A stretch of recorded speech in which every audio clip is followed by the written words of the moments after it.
Good evening, stand 7. So, once again, I am before you. So, I hope you all have gone through the chapter, that is chapter 1, which I have already discussed with you, the advent of Christianity. In that chapter, I have mentioned you about the circumstances which led to the birth of Christianity, about the spread of Christianity, and also about the teachings and life of Jesus Christ. Now, today, I will deal with the next topic with the remaining topics. So, before going to the topic, I want to mention you one thing, that PowerPoints which I have given. So, please, if you feel it's necessary for you to write, to mention it in your fair copy, you can do it, but it will be more good if you go through the chapter. PowerPoints are just given for the revision during exam time. A quick revision can be done through it, and the best thing will be that if you go through the book. Now, second thing I want to mention you, that map work. See, map work is very important in history, and nowadays map work, whatever the map work in each chapter, because every chapter has an important part of map work. So now it's not possible for me, but I will do the map work, and please be ready with the map if it is possible, with the Indian map also, as well as your, because for some of the chapters you will need the Indian map too, and as well as your world maps. Okay, now next come to the topic. I hope you all have revised the topic, whatever I have taught the topic. Now, as I have mentioned you earlier, that we have seen Christianity, how it spread, how it became a mass movement. Now, what you will see, the Roman Empire, the place from where Christianity grew, especially after the reign of Constantine, the mighty Roman Empire, how it crushed down. The first topic I will deal about the decline of the Roman Empire. What were the reasons which led to the downfall of this mighty empire? Now, the first reason is, see, there were continuous attack on Roman Empire from the different Germanic tribes, from the different barbarian tribes, and these tribes were they were attacking from time to time, and they were plundering and looting the Roman cities, and in this way there was a chaos in the society, because of which the continuous attack dwindled the mighty empire. Now, the second reason behind its downfall was the, if you will see that by 4th century, the mighty Roman Empire was divided into two parts. That is the Eastern Roman Empire and the Western Roman Empire.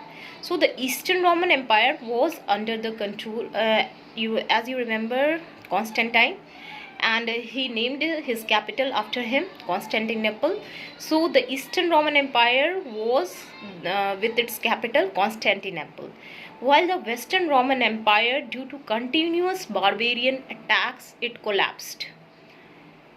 While this Eastern Roman Empire, it was existing even after the collapse of Western Roman Empire, but there were also some problems in Eastern Roman Empire also, and finally by 5th century BC it also collapsed.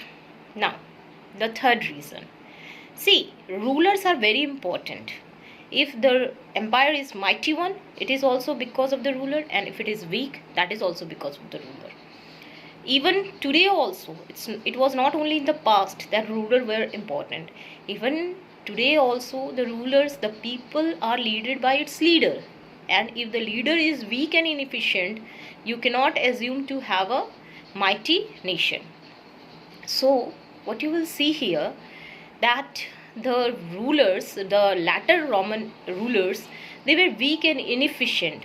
Because of their weakness and inefficiency, these barbarian tribes took the opportunity and started attacking and plundering the Roman cities. Now, the next reason, as the rulers were weak and inefficient, there was a political crisis in the system. And this political crisis led to the collapse of other parts, like the economic system, the social system. it also submerged because of this weakness present in the political system. See, the political crisis was to such an extent that government was indulged in corruption. They were not aware, they were not paying attention, they were not responsible towards the public, they were not paying attention towards the people's problem. And in this way, you will see there was a scenario of insecurity and chaos in the society. So this gave an opportunity, this gave a proper chance for the foreign attackers to attack the city. Now next, the final one. Not the final one. Before that, the two reasons which are left, I want to mention that. Now the next one is your decline of moral values.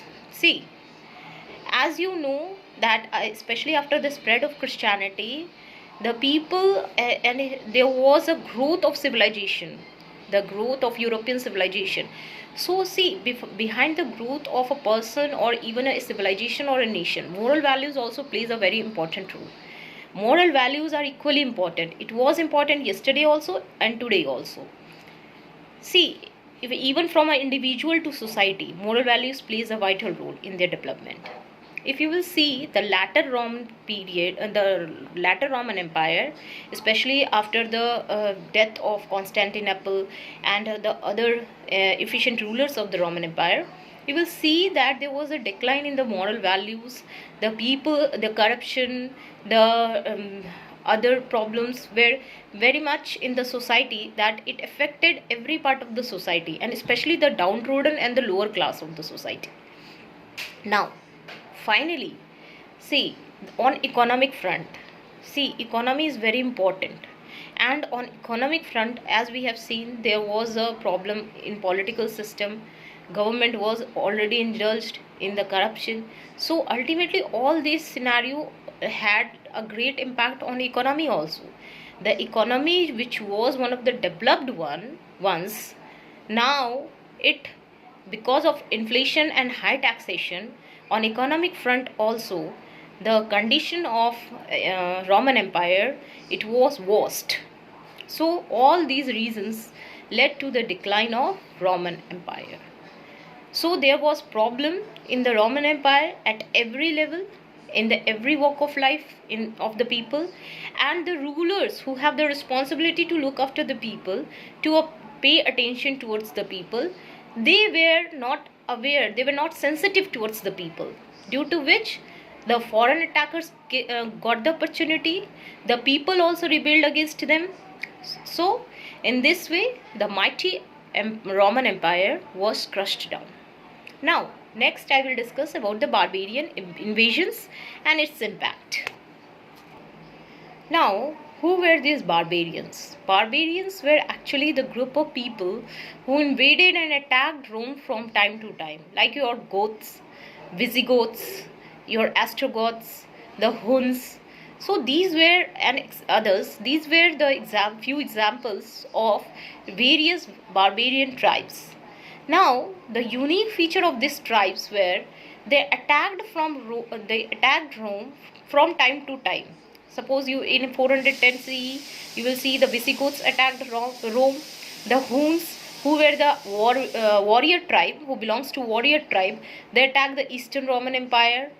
While your Ostrogoths, your Vandals, Franks, Saxons, these all tribes, they have attacked Rome from time to time.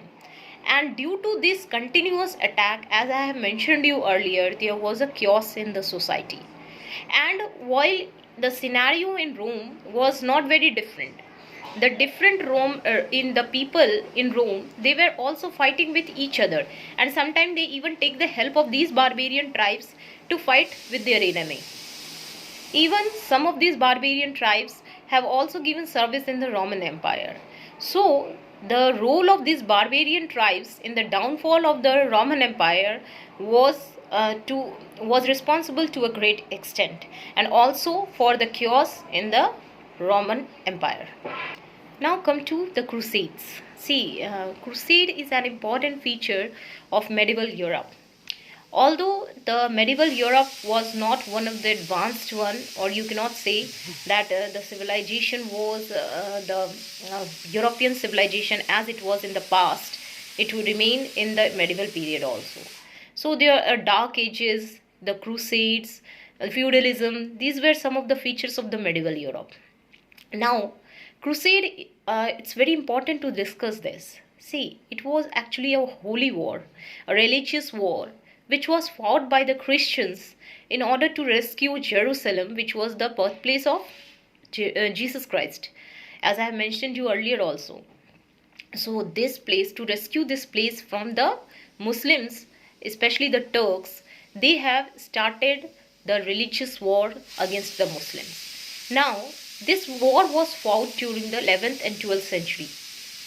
During these two centuries, you will see that sorry, during these 2 centuries, you will see that 8 crusades were fought against Muslims. And the although war, as I have told earlier also, is not good for any society, but in one way, everything has its pros and cons. So in one way, the crusade was good for the European society as it united the different sections of the society together. Earlier they were these the different tribes or the different sections, the different classes, they were busy in fighting with each other. So crusade, they gave one cause to every section, to every to the different tribes, and they made them it made them united, and unitedly under the blessings of the Pope, they started fighting the war against the Muslims. Although if you will see the consequences of the crusades, you will see that Europeans were not able to achieve much.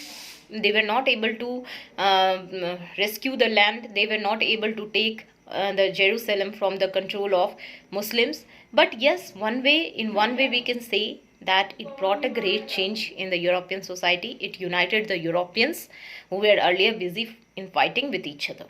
Now next come to monasteries and its impact. See, monasteries, actually these were the places where the monks used to live. And these monasteries were maintained on the basis of charity given by the wealthy sections of the society.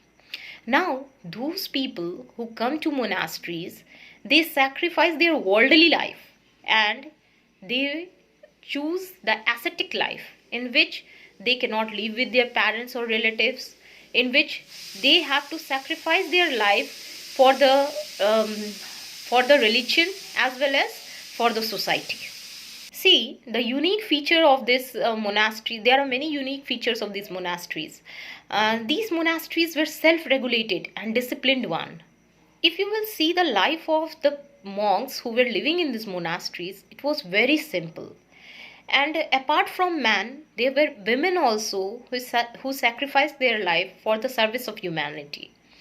These women who live the life of nuns, they had to live in a separate monasteries which are known as numeries or convent.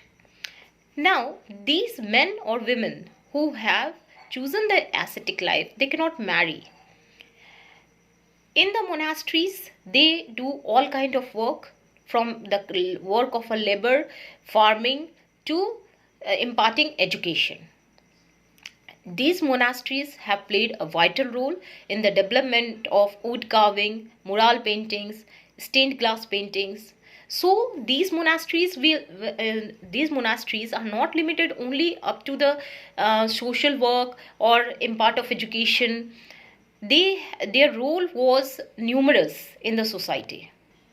See, if you will see that Christianity became a mass movement, it was due to the significant role played by these monasteries. Their life was limited up to monasteries. The monk who choose the ascetic life, their life was limited up to these monasteries. But I will also mention you about the wandering friars or the mendicants. These were actually the people who were also living a simple life like your monks, but they were wandering from one place to another, and like these monks, they were also dedicating their life towards the help of the needy and the helpless sections of the society. Now finally come to the impact of monasteries. See, as I have mentioned you, these monasteries spread to the different sections of the sorry students. So if you will see that these monasteries played a vital role in spreading Christianity to the different sections of to the different parts of Europe, and not only Europe, even Christianity was brought to India and the other parts of Asia and Africa. It was because of the role played by these monasteries. Now these monasteries played a significant role in making Christianity a mass movement. Christianity, if you will see today also, the world population, the religion, the people,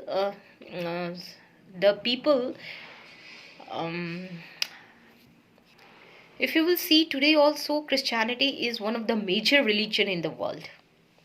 It was due to the efforts of these monasteries that the civilization of Europe became once again alive. These monasteries helps the civilization of Europe to re-emerge once again. See, as I mentioned that these monasteries